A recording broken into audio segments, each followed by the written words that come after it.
आज की हिंदी स्टोरी में सुनते हैं राज की बात। ये कहानी एक छोटे से गांव सुखनगर की है, जहाँ के लोग अपनी सरल और शांतिपूर्ण जीवन शैली के लिए जाने जाते थे। गांव के बीचों बीच एक प्राचीन मंदिर था, जिसे लोग बहुत मानते थे। इस मंदिर के बारे में एक रहस्य था, जिसे केवल गांव के कुछ बुजुर्ग ही जानते थे। ये रहस्य राज की बात के नाम से मशहूर था। गांव में एक युवक था, जिसका नाम अर्जुन था। अर्जुन बहुत ही जिज्ञासु और साहसी था। उसने बचपन से इस राज की बात के बारे में बहुत कुछ सुना था और हमेशा ये जानने की इच्छा रखता था कि यह रहस्य क्या है। एक दिन उसने ठान लिया कि वह इस रहस्य को जानकर ही रहेगा। एक रात जब पूरा गांव सो रहा था, अर्जुन चुपके से मंदिर की ओर गया। उसने मंदिर के गर्भगृह में प्रवेश किया और वहां से उसे एक पुराना संदूक दिखाई दिया। अर्जुन ने हिम्मत जुटाई और संदूक खोल दिया। संदूक में एक पुरानी किताब रखी हुई थी।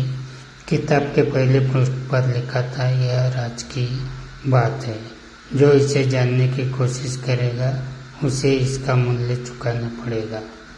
अर्जुन ने किताब पढ़नी शुरू की।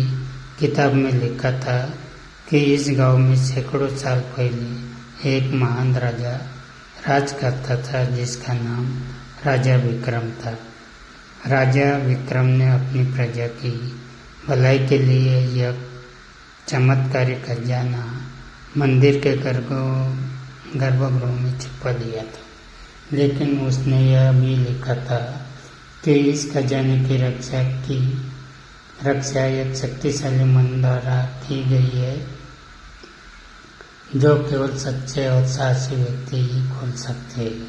अर्जुन ने ठान लिया कि वह इस खजाने को खोजेगा। उसने किताब में दिए संकेतों का अनुसरण किया और मंदिर के एक गुप्त कक्ष में प्रवेश किया। वहाँ उसे एक प्राचीन पत्थर की पट्टी मिली, जिस पर कुछ मंत्र लिखे हुए थे।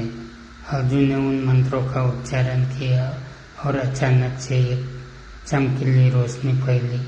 रोशनी के साथ ही एक दरवाजा खुला और उसमें खजाना रखा हुआ था। अर्जुन ने खजाना पाया, लेकिन तभी उसे याद आया कि राजा विक्रम ने लिखा था कि इस खजाने का उपयोग केवल प्रजा की भलाई के लिए ही करना चाहिए। अर्जुन ने निर्णय लिया कि वह इस खजाने को गांव के लोगों में बांट देगा, ताकि सभी की भलाई हो सके। अर्जुन ने खजाने को गांव के लोगों में बांट दिया और सभी ने मिलकर इस खजाने का सही उपयोग किया। इस घटना के बाद राज की बात का रहस्य सभी के सामने आ गया और गांव में खुशहाली लौट आई। इस कहानी से हमें ये सीखने को मिलता है कि सच्चाई और साहस के साथ किया गया काम हमेशा सफलता दिलाता है।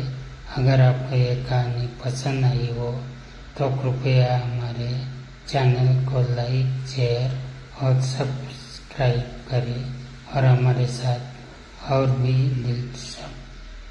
दिलचस्प कहानियों के लिए जुड़े रहें। धन्यवाद।